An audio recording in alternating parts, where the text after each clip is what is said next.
Video உங்களுடைய education பர்பஸ்க்காக மட்டும்தான். இன்வெஸ்ட்மெண்ட் அட்வைஸ் ஆகவோ ரெக்கமெண்டேஷனாவோ எடுத்துக்க வேண்டாம். உங்களுடைய ஓன் ரிசர்ச் மூலமா மட்டுமே நீங்க என்ன பண்ணணும், உங்களுடைய இன்வெஸ்ட்மெண்ட் டெசிஷன்ஸை எடுக்கணும். சரிங்களா? மக்கள் அனைவருக்கும் வணக்கம். இன்னைக்கு நம்ம பைசா மாஸ்டர் தமிழ்ல என்ன பார்க்க போறோம் அப்படின்னா, இன்னைக்கு தொடர்ந்து இந்த ஐடி செக்டார் ஏஐ காரணமா அதோடைய ஷேர் பிரைஸ் குறைஞ்சிட்டே வருது.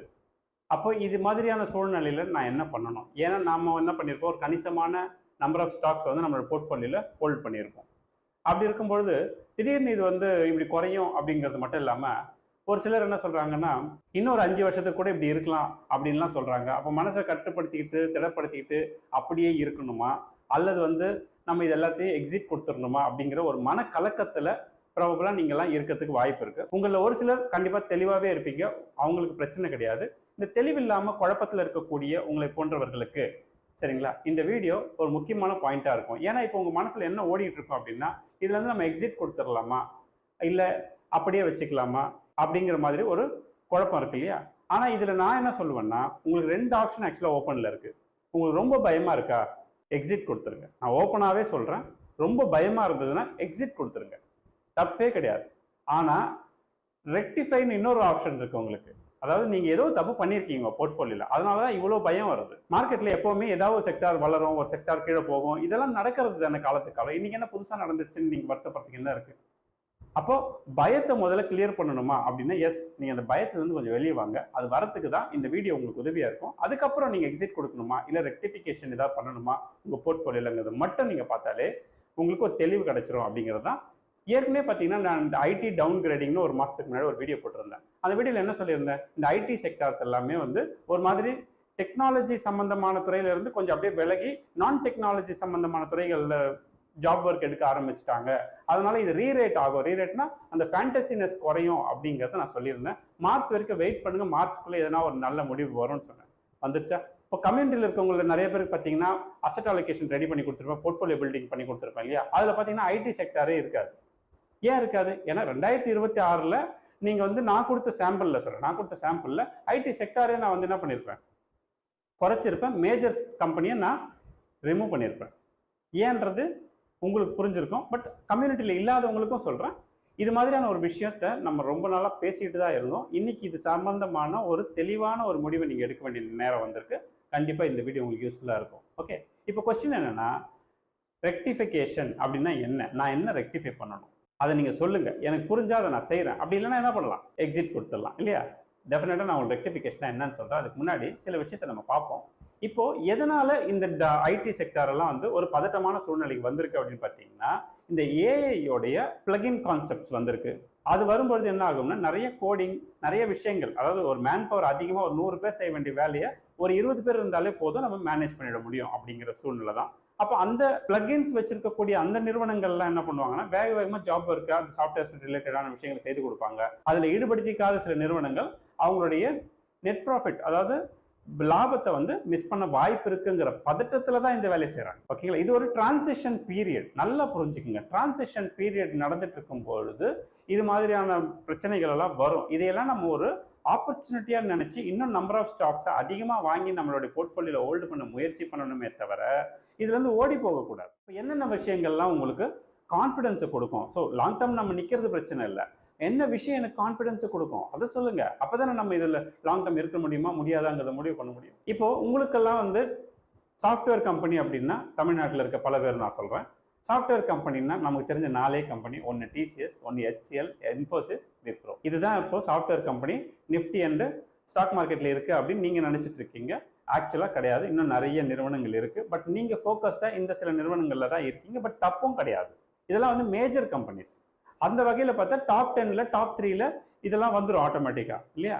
ஸோ ரைட், இப்போ நம்ம அடுத்து என்ன புரிஞ்சுக்கணும்னா, இந்த டாடா கன்சல்டன்சி இருக்கு இல்லையா, இந்த டாடா கன்சல்டன்சி சர்வீசஸ் அப்படிங்கிற கம்பெனியோடைய சில விஷயத்தை நீங்கள் புரிஞ்சுக்க முயற்சி பண்ணுங்க. அப்போதான் உங்களுக்கு இதில் கிளாரிட்டி வரும். ஓகே, இப்போ ஏஐ வந்துருச்சு அப்படிங்கிறதுக்காக இந்த சாஃப்ட்வேர் கம்பெனியெல்லாம் நாசமாக தான் போனோம் அப்படின்னு எதுவுமே கிடையாது. அப்படி தான் போயிட்டு இருக்கு. ஷேர் ப்ரைஸ்லாம் பாருங்கள் தொடர்ந்து கீழே விழுந்துட்டு இருக்கு அப்படின்லாம் நீங்கள் சொல்றதெல்லாம் இந்த ஏஐ காரணம் இல்லை. அதாவது ஏஐ மட்டும் காரணம் இல்லை, இன்னும் சில காரணங்கள் இருக்குது அப்படிங்கிறது தான் லாஸ்ட் வீடியோவில் சொல்லியிருந்தேன். இப்போ நீங்கள் பார்க்க வேண்டியது என்னென்னா, இந்த கம்பெனியை நம்ம என்ன பண்ணுவோம், அனலைஸே பண்ணுவோம். இந்த கம்பெனியோட ஏர்னிங் பர் ஷேர் பார்த்தீங்கன்னா 136 ரூபாய் இருக்குது. அதாவது ROI, ரிட்டர்ன் ஆஃப் ஈக்விட்டின்னு பார்த்தீங்கன்னா 46% இருக்குது. இதெல்லாம் இப்போ நான் கேல்குலேஷனுக்கு எடுக்க போகிற சில பாயிண்ட்ஸ், அதனால் இதெல்லாம் நீங்கள் வந்து ரொம்ப சீரியஸாக கவனிங்க. இந்த ஸ்டாக்லாம் நீங்கள் வச்சுருக்கீங்கன்னா இதெல்லாம் உங்களுக்கு தெரியணும். ஓகே, அதுக்கப்புறம் பி பார்த்தீங்கன்னா 20.3 இருக்குது. ஓகே, 20ன்னே வச்சுப்போமே இதை. இப்போ இந்த 3 பாயிண்ட்டை மட்டும் நீங்கள் எடுத்துக்கங்க. 20ங்கிறது அவ்வளோ மோசமான பியா, வாங்கக்கூடாத ஒரு விலையா? கொஞ்சம் மனசாட்சியோடு பேசுங்க. 20ங்கிறது அவ்வளோ கம்மியான பின்னு நினைக்கிறீங்களா? இல்லை இவங்க காலத்தில் அப்படி வந்ததே கிடையாது, இன்னைக்கு திடீர்னு வந்துட்டாங்க, அப்படின்னா வந்து இன்னும் எதிர்காலத்தில் கீழே போயிடாதா அப்படின்னு நீங்கள் கேட்டிங்கன்னா அதையும் நம்ம வந்து வெரிஃபை பண்ணி பார்ப்போம். உங்களுடைய கம்பெனியோடைய பேஸ் லைன் இருக்குல்ல, அதாவது இதுக்கு கீழே போகவே போகாதுன்னு ஒரு பேஸ் லைன் ஐடென்டிஃபை பண்ணணும்னா நீங்கள் என்ன பண்ணணும், இந்த கம்பெனியோடைய ப்ரைஸ் பை ஏர்னிங்கை வச்சு இதோட ஷேர் ப்ரைஸை கண்டுபிடிக்க முயற்சி பண்ணணும். புரியுதுங்களா? அதாவது எப்படின்னா, இப்போ எப்படி பேங்கிங் செக்டாருக்குலாம் ஃபினான்ஷியல் செக்டாருக்குலாம் நீங்கள் என்ன பண்ணுவீங்க, அந்த ROE டிவைடட் பை இன்னைக்கு எக்ஸ்பெக்டடு ஃபிக்ஸட் ரிட்டர்ன், இப்போ எப்படிலாம் என்ன வரும் உங்களுக்கு 7%, 7.5% வருது இல்லையா, அதை வச்சு நம்ம கணக்கு போடுவோம் பாருங்கள். இப்போ நான் ஸ்க்ரீனில் வைக்கிறேன். ROE 42, FDக்கு வந்து உங்களுக்கு 7.5% கிடைக்குது. அப்போது 7.5%னா இது எத்தனை மடங்கு? 46ங்கிறது உங்களுக்கு கிட்டத்தட்ட 6 மடங்கு இருக்குது. 6 டைம்ஸ், அரௌண்ட் 6 டைம்ஸ் இருக்குது. அதாவது எனக்கு ஒரு 7.5% ரெவென்யூ வரணும்னா இந்த புக்கோட கம்பேர் பண்ணும்பொழுது நான் 6 மடங்கு வரைக்கும் எக்ஸ்ட்ரா இந்த புக்கு வாங்கினாலும் எனக்கு பிரச்சனை இல்லை அப்படிங்கிறது தான் இதோட ஐடியா. அப்படி பார்க்கும்பொழுது இன்னைக்கு இந்த புக்கோட சைஸ் கிட்டத்தட்ட 300 ருபீஸ். 300 ருபீஸ் இன்ட்டு 6 போட்டிங்கன்னா என்ன வரும் உங்களுக்கு? 1800 வரும்.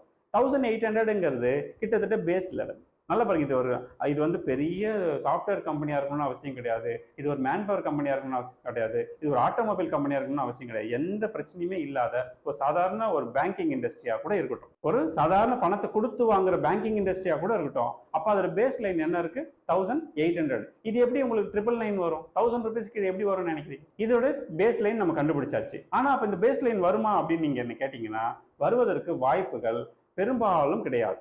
ஏன் அப்படின்னா, ப்ராஃபிட் புக்கிங்னு ஒன்று இருக்குல்ல, அதாவது மேலே போகும்போது எப்படி நம்ம ப்ராஃபிட் நிறைய பேர் புக் பண்ணிக்கிறாங்களோ அதே மாதிரி கீழே வரும்போது கன்சிடரேஷன் பாயிண்ட்டுக்கு வந்துடும், பர்ச்சேசிங் அதிகமாக நடக்க ஆரம்பிச்சிடும். அப்போ ரேட் வந்து இந்த 1800 அதை போய் டச் பண்ணவே பண்ணாது, 1400லேயே நின்றுடாது. எப்படி அந்த 1400 நின்றுடும் அப்படின்னு சொல்கிறேன்னா அதுக்கு ஒரு காரணம் இருக்குது, நான் சொல்கிறேன் உங்களுக்கு. இந்த கம்பெனியோடைய லாஸ்ட் 5 இயர்க்கான ஏர்னிங் பர் ஷேர் எடுத்து பாருங்கள்.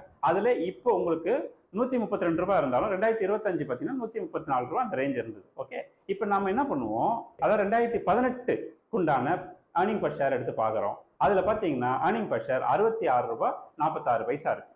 இதை நம்ம ஒரு பேஸ் லைனாக ஏன் எடுக்கிறேன்றதை புரிஞ்சுக்கங்க. இது ஒரு சில ஆண்டுகளுக்கு முன்பு அப்படின்னு சொல்கிறோம் இல்லையா, ஒரு 10 ஆண்டுகளுக்கு முன்பு அப்படியான கதையை நான் எடுக்கிறதுக்காக முயற்சி பண்ணுறேன். ஓகே, இப்போது 66 ரூபாய் 48 பைசா இருக்கு. அந்த காலத்துல இதோட பி என்ன இருந்தது, ஹையஸ்ட் பி என்ன இருந்திருக்கு, இல்லை ஆவரேஜ் பி என்ன இருந்திருக்குன்னு பார்த்தீங்கன்னா நீங்கள்லாம் இப்போ பதட்டமே பட மாட்டீங்க. அன்னைக்கு இதோட ஏர்னிங் பர் ஷேர் எவ்வளோ சொன்னால் 66 ரூபாய் 48 பைசா இருந்தது இல்லையா. ஷேர் ப்ரைஸ் பாருங்க, உங்களுக்கு நான் அதில் மார்க் பண்ணியிருக்கேன் 1400 காட்டுது. ஆக்சுவலாக 1400 கூட கிடையாது, 1350க்கு கீழே வரைக்கும் போயிருக்கு அதே சமயத்தில். நான் சரி பரவாயில்ல, ஒரு ஆவரேஜே அபவ் ஆவரேஜே எடுத்துக்கிறேன். நான் 1420 எடுத்தாலும் கூட இன்னைக்கு இதை எப்படி நீங்கள் கண்டுபிடிப்பீங்க? இதோட P, share price divided by earning per share போட்டால் பி வந்துருமா? இப்போ நான் அப்படி போட்டு பார்க்கும்போது 1420 ருபீஸ் டிவைடட் பை 66.48ங்கிற ஏர்னிங் பர் ஷேரை போட்டால் எவ்வளோ வருது? 21 பி. காலத்துக்கும் இதோட பி ரேஷியோ 20-21 தான். நீங்களாக தான் என்ன பண்ணிட்டீங்க, அதுக்கு ஓவர் வேல்யூ கொடுத்து அதை தூக்கி உச்சாணியில் கொண்டு போய் நிப்பாட்டினீங்க. இப்போ திருப்பி மீண்டும் கீழே கொண்டு வரீங்க. அதெல்லாம் நம்ம வந்து தப்பு இல்லை, பட் என்ன நடக்குதுங்கிறத நீங்கள் பாருங்கள். இன் ஃபியூச்சர்லேயும் இது குறையுமா நான் கேட்டால் குறையலாம். ஆனால் எனக்கு தெரிஞ்சு இது எவ்வளோக்கு எவ்வளோ குறையுதோ அவ்வளோக்கு எவ்வளோ என்ன பண்ணுவாங்கன்னா இன்வெஸ்டர்ஸ் அதை வாங்க ஆரம்பிச்சிருவாங்க. ஆட்டோமேட்டிக்காக என்ன ஆயிரும்னா இது அந்த ப்ரைஸுக்கே போகாமல் கூட போகிறதுக்கு வாய்ப்பு இருக்குது. இப்போ இவங்களோட ஏர்னிங் பர் ஷேர் 132 ரூபா இருக்குது. இன்டூ 20 அல்லது 21 போட்டிங்கன்னா இன்றைக்கி இருக்கக்கூடிய அளவு தான் உங்களுக்கு கிட்டத்தட்ட பாட்டம் ஃப்ளோர் லெவல்லே சொல்லலாம். சில நேரத்தில் ஒரு ஸ்லட்ஜ் இருக்கும், இருந்தாலும் அது ஒரு 1 or 2 வீக்ஸில் ரெக்கவரியே ஆகிடும். இதெல்லாம் நடக்கிறதுக்கு முன்னாடி உங்கள் மனசில் இருக்கிற விஷயத்த பேசிடுவோம். அதாவது இன்றைக்கி வேணால் 132 ரூபா ஏர்னிங் பர் ஷேர் இருக்கிறாங்க. எதிர்காலத்தில் ஏஐலாம் வந்துருச்சுன்னா இவங்களுக்கு பிஸ்னஸ் இல்லாமல் போயிடுச்சுன்னா 132லேருந்து நிச்சயமாக இது கீழே தானே போவோம். அப்போ 100 ரூபா போச்சுன்னா இன்ட்டு 20 டைம்ஸ் போட்டோம்னா 2000 ருபீஸ் வந்துருமே. அப்போ நாங்கள் எப்படி ரிஸ்க் இல்லாமல் இருக்க முடியும் அப்படின்னு கூட நினைக்கலாம். ஆனால் பயப்பட வேண்டாம். உங்களுக்கு நீங்கள் வச்சிருக்க 10-20 ஸ்டாக்ல ஒன் ஆஃப் த ஸ்டாக் தான் என்னது, இந்த டிசிஎஸோ அல்லது வந்து இன்ஃபோசிஸோ. ஆனால் அவங்கன்னு நான் சொல்றது மேனேஜ்மெண்ட், அவங்களுக்கு இது ஒன்று தான் பிஸ்னஸ், இது ஒன்று தான் வியாபாரம், இதோட எதிர்காலத்தை பிளான் பண்ணி தான் அவங்க என்ன பண்ணுவாங்கன்னா ஒவ்வொரு நாளும் பெர்ஃபார்ம் பண்ணுவாங்க அப்படிங்கிறத நீங்கள் மறந்துட்டீங்கன்னு நினைக்கிறேன். இவங்க இன்னைக்கு இல்லை, போன சில ஆண்டுகளுக்கு முன்பே இந்த மாதிரி டெக்னாலஜியில் சில பிரச்சனைகள் வர வாய்ப்பு இருக்குன்னு இவங்க நான் டெக்னாலஜி நோக்கி நகர்ந்து அதுலேருந்து தான் ப்ராஃபிட் எடுத்துட்டு இருக்காங்கன்னு நான் போன வீடியோவில் சொன்னேன், இப்போ தான் சொல்கிறேன். நீங்கள் இன்னமும் டெக்னாலஜி பற்றியே பேசிட்டு இருக்கீங்க.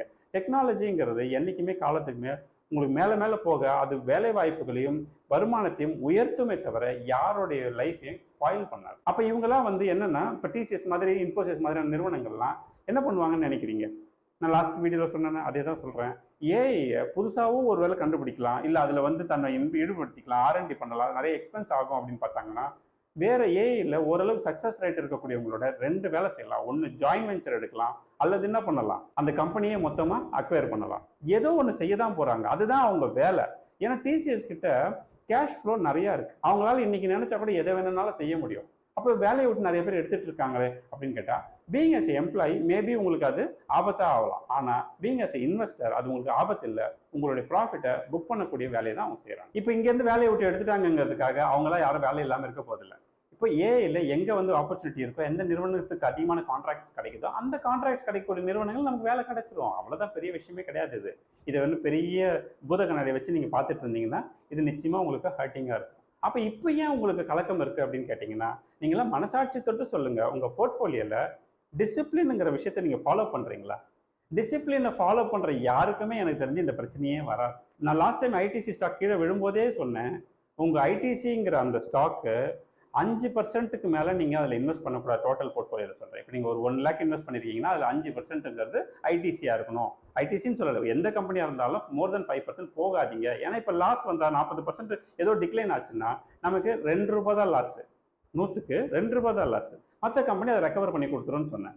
அப்போ நான் சொல்லும்பொழுது பல பேர் சொன்னாங்க, இது முட்டாள்தனமான ஐடியா, அது எப்படி ஒரு கம்பெனியில் நம்ம 5% கூட போடலன்னா அப்படி என்னதான் அது இல்லை அப்படின்லாம் கேட்டாங்க. நீங்கள் எல்லாம் எப்போ பார்த்தாலும் இன்வெஸ்ட்மெண்ட்டை சாட்ஜிபிட்டிலையும் ரீல்ஸ்லேயும் தான் பார்ப்பீங்கன்னா அதுலேயே கூட கேளுங்களேன், அதில் கூட இந்த தகவலை தான் சொல்லுவோம். 5 to 7% வரைக்கும் தான் ஒரு பர்டிகுலர் கம்பெனியில் நம்ம போர்ட்ஃபோலியோ இன்வெஸ்ட்மெண்ட் இருக்கணும்னு சொல்லுவோம். செக்டாரில் 15%க்கு மேலே இருக்கக்கூடாதுன்னு சொல்லுவோம். புரியுதா? கம்யூனிட்டியில் இருக்கிறவங்க அத்தனை பேருக்குமே நான் சொல்கிற விஷயம் இதே தான். கம்யூனிட்டியில் மட்டும் இல்லை, கம்யூனிட்டியில் இல்லாதவங்களுக்கும் நான் சொல்கிற ஒரே விஷயம் என்னென்னா, 0 டாலரன்ஸுங்க. Simple, 0 tolerance. நீங்களாம் என்ன பண்ணக்கூடாதுன்னா 5%க்கு மேலே எந்த பர்டிகுலர் ஸ்டாக்லையும் நீங்கள் இன்வெஸ்ட் பண்ண கூடாது. அதுக்கு சில எக்ஸாம்பிளான ஒரு போர்ட்ஃபோலியோவே நான் காட்டுறேன் உங்களுக்கு, வெயிட் பண்ணுங்கள். இந்த மாதிரி நேரத்தில் நீங்கள் ஒருவேளை இப்போ ஐடிசி ஸ்டாக் ஒரு ₹5000 இருந்தது, இப்போ ₹3000 ஆயிடுச்சு. என்ன பண்ணலாம்? இப்போ ₹2000 பேலன்ஸ் இருக்குல்ல, கேப். அந்த கேப்பில் இன்னும் கொஞ்சம் நம்பர் ஆஃப் ஸ்டாக்ஸ் நீங்கள் பீரியாடிக்கலாக வாங்கி உள்ளே லோட் பண்ணும்பொழுது கொஞ்சம் ஆவரேஜ் ஆகும். கொஞ்சம், ரொம்ப இல்லை, கொஞ்சம் ஆவரேஜ் ஆகிடும். அப்போ உங்களுடைய அந்த ப்ரைஸ் பார்த்தீங்கன்னா திருப்பி ரெக்கவர் ஆகும்பொழுது ஆட்டோமேட்டிக்காக இதெல்லாம் ஒன்றுமே இல்லைன்னு ஆகிடும். ஆனால் பெரிய வேல்யூ கொண்டு போய் உள்ளே போட்டிங்கன்னா உங்களால் ஆவரேஜ்லாம் பண்ண முடியாது. ஏன்னா அது ஆவரேஜ் பண்ணுறதுக்கு நிறைய பணம் தேவைப்படும். நீங்கள் ஒரு 50% கொண்டு போய் உங்கள் போர்ட்ஃபோலியோவில் இல்லை 40% ஐடி செக்டாரில் போட்டிங்கன்னா எப்படி ஆவரேஜ் பண்ண முடியும்? திருப்பி இன்னொரு 40% உள்ளே போட்டு ஆவரேஜ் பண்ணணும். பாசிபிள் அதெல்லாம். இப்போ நான் ஒரு போர்ட்ஃபோலியோ காட்டுறேன்னு சொல்லியிருந்தேன். அந்த போர்ட்ஃபோலியோ பாருங்க எப்படி இருக்குன்னுட்டு. கிளைண்ட் நிறைய நம்பர் ஆஃப் கம்பெனிஸில் இன்வெஸ்ட் பண்ணியிருக்காரு. அந்த ஒரு கம்பெனிலையும் டிஃப்ரெண்ட் ஸ்டேஜில் இருக்குது. இப்போ நான் இந்த ரைட் சைடில் இருக்குது பார்த்தீங்களா, அதாவது அதுதான் அவருடைய செக்டார் வைஸ் அலோகேஷன். இந்த செக்டார் வைஸ் நம்ம கொஞ்சம் ஜூம் பண்ணி பார்க்குறோம். அதில் பார்த்தீங்கன்னா ஃபர்ஸ்ட் ஒன் நான் எக்ஸ்பிளைன் பண்ணுறேன். ஆட்டோமொபைல் எவ்வளோ இன்வெஸ்ட் பண்ணியிருக்காரு? 13% இன்வெஸ்ட் பண்ணியிருக்காரு. இது தெரியாது நமக்கு, இதுதான் முக்கியம். உங்களில் பல பேருக்கு எந்த கம்பெனியில் இன்வெஸ்ட் பண்ண எத்தனை பர்சன்டேஜ் இன்வெஸ்ட் பண்ண ரெக்கார்டே கிடையாது. ஒருவேளை அதை கூட வச்சிருக்கவங்க செக்டார் வைஸ் ரெக்கார்டு வச்சிருக்க மாட்டீங்க. இந்த பாருங்க, கம்யூனிட்டியில் இருக்கிறவங்க எந்த அளவுக்கு ஸ்ட்ராங்காக இருக்காங்கன்னு பாருங்க. அவர்கிட்ட ஆட்டோமொபைல்ஸில் 13% இருக்குன்னு கண்டுபிடிச்சிட்டாரு. Okay, well and good. Energy, financial, health care ஒன்றும் நம்ம அப்படி பார்க்குறோம். ஃபினான்ஷியலில் எவ்வளோ இருக்கணும்னு சொல்லியிருக்கேன். மினிமம் ஃபினான்ஷியலில், அதாவது நான் சொல்றது 2 விஷயம், பேங்கிங், நான் பேங்கிங். பேங்கிங்கில் 15% இருக்கணும், நான் பேங்கிங்கில் 15% இருக்கும். ஸோ டோட்டலாக ஃபைனான்ஷியல்னு பார்த்தா உங்கள் போர்ட்ஃபோலியோவில் 30%ஆவது நீங்கள் ஸ்டேக்ஸ் வச்சிருக்கணும். கரெக்டா? இந்த கேஸில் ஃபைனான்ஷியல் அவர் எவ்வளோ வச்சிருக்காரு? 1.38%. அப்போ இங்கே லீக்கேஜ் இருக்கா? Very simple. இது லீக்கேஜ் இருக்கா இல்லையா நீங்களே பார்த்து சொல்லுங்க. அப்போ 15% எங்கப்பா காணும். அடுத்தது வாங்க, உங்களுக்கு இன்னும் டீட்டெயில் சொல்கிறேன். இப்போ இந்த கேஸில் பேங்கிங் எடுத்துக்கோங்க. 30% எடுத்துகிட்டு போய் பேங்கிங்கில் இன்வெஸ்ட் பண்ணியிருக்கேன். பேங்கிங்கும் நான் பேங்கிங்கும் வேற கான்செப்ட். பார்க்கறதுக்கு ஒரே மாதிரி இருந்தாலும் இது ரெண்டுமே வேற கான்செப்ட். நல்லா புரிஞ்சுக்கங்க. இதுக்கு முன்னாடி ஒரு வீடியோவில் கூட நான் சொல்லியிருந்தேன், கொண்டு போய் பேங்கிங்கில் மொத்தமாக கொட்டிடாதீங்க, நான் பேங்கிங்லையும் மொத்தமாக போட்டுறாதீங்க, பிரித்து இங்கே 15 இங்கே 15 வைக்கணும் அப்படின்னு சொன்னேன். எங்கே தப்பு பண்ணியிருக்குன்னு தெரியுதா? 30% பேங்கிங்கில் கொண்டு போய் இன்வெஸ்ட் பண்ணியிருக்கிறாரு. அடுத்தது டெக்னாலஜிஸ் பாருங்கள். அகெயின் அங்கே 31% இன்வெஸ்ட் பண்ணியிருக்காரு. கிட்டத்தட்ட 30.5% இன்வெஸ்ட் பண்ணியிருக்காரு. எவ்வளோ பண்ணணும்? 12 to 15. இதுதான் வந்து ஆவரேஜ். 12ல் நிறுத்தணும். ஒரு சில நேரங்களில் அது 15 வரைக்கும் கூட போகலாம், தப்பு இல்லை. ஆனால் 12ல் நிறுத்த கற்றுக்குங்க. ஆனால் என்ன பண்ணி வச்சிருக்கோம்? 30% இன்வெஸ்ட்மெண்ட். இந்த கேஸ்ல இவருக்கு உண்மையிலேயே டெக்னாலஜி துறை விழும் பொழுது பெரிய அடி விழும். இதுவே ஒரு 10% 12% இருந்திருந்தா அதுல 3ல் ஒரு பங்கு கம்மியா விழுந்திருக்கும், அவ்வளவுதான். ஆனா விழாதுன்னா நான் சொல்லல. பட் அது என்ன ஆகும்னா மற்ற ஸ்டாக்ஸோட growth இதை மறைச்சு கொண்டு போயிடும் மேல. பட் இந்த இடத்துல அவர் நேரடியாவே அவர் பாதிக்கப்படுறாரு அப்படிங்கிறது ஒரு பாயிண்ட். அப்புறம் எங்கெல்லாம் லீக்கேஜ் இருக்குன்னு பாருங்க. நான் சொன்ன மாதிரி ஹெல்த் கேர்ல அடி வாங்கியிருக்கு, 1.42 தான் போட்டிருக்காரு. அதுக்கப்புறம் ஃபினான்ஷியல்ல கம்மியா இருக்கு. இதெல்லாம் வந்து முக்கியமான ஏரியா. அடுத்தது பார்த்தீங்கன்னா டிஃபென்ஸ்ல கம்மியா இருக்கு, அப்புறம் ரெனியூவபிள் எனர்ஜியில கம்மியா இருக்கு, சர்வீசஸ்ல கம்மியா இருக்கு. அதுக்கு அடுத்து கீழே பாருங்க, உங்களுக்கு கன்ஸ்ட்ரக்ஷன் டிபார்ட்மெண்ட்டை 0 வச்சிருக்காரு, செக்டார்ல 0. அடுத்தது பார்த்தீங்கன்னா உங்களுக்கு இன்ஃப்ராஸ்ட்ரக்சர்ல 2.17. ஓகே, அது அக்செப்டபிள் தான். பட் இது தப்பு தானே? 0 வச்சிருக்கலாமா? கன்ஸ்ட்ரக்ஷன் துறையில நம்ம கொஞ்சமா அது ஒரு 2-3% மெயின்டைன் பண்ணணுமா? அப்போ ஒருத்தரோட போர்ட்ஃபோலியோவை ஓப்பன் பண்ணி இந்த மாதிரி நம்ம அசெட் அலோகேஷன் ப்ரிப்பேர் பண்ணாலே அவங்க என்ன தப்பு பண்ணியிருக்காங்க, எங்கே ஸ்ட்ரென்தன் பண்ணணுங்கிறது புரிஞ்சுக்கணும். இதை நீங்கள் எப்படி புரிஞ்சுக்கணும்னா, நம்ம ஒரு போட்டில் ஏறி உட்காடுறோம்னா அந்த போட்டை கொண்டு போகிறவர் என்ன சொல்லுவார்னா, கொஞ்சம் 2 பேர் பின்னாடி 2 பேருக்கு முன்னாடி அந்த மாதிரி என்ன பண்ணுவார், டைவர்சிஃபை பண்ணுவார். அவர் பேலன்ஸ் பண்ண முயற்சி பண்ணுவார். இது எதுக்காகனா, உட்காரும் போது பிரச்சனை வராது, கொஞ்சம் ஏதாவது காற்று அடித்தாலோ அலை அடித்தாலோ ஒரு பக்கமாக அந்த கப்பல் சாயத்துக்கு வாய்ப்பு இருக்குங்கிறதுனால இந்த மாதிரி உங்களுக்கு ஒரு அட்வைஸ் கிடைக்குது. இந்த அட்வைஸை கூட நம்ம ஒழுங்காக ஃபாலோ பண்ணுறது இல்லைங்கிறது தான் இங்கே பிரச்சனையே தவிர ஐடி டிபார்ட்மெண்ட் இன்னைக்கு ஸ்லெட்ஜ் ஆனது பிரச்சனையே கிடையாது. இதையெல்லாம் எதிர்பார்த்து தான் இருக்க வேண்டும். அதனால தான் இதுக்கு பேர் ஸ்டாக் மார்க்கெட். இல்லைன்னா இதுக்கு பேர் என்னவா இருக்கும்?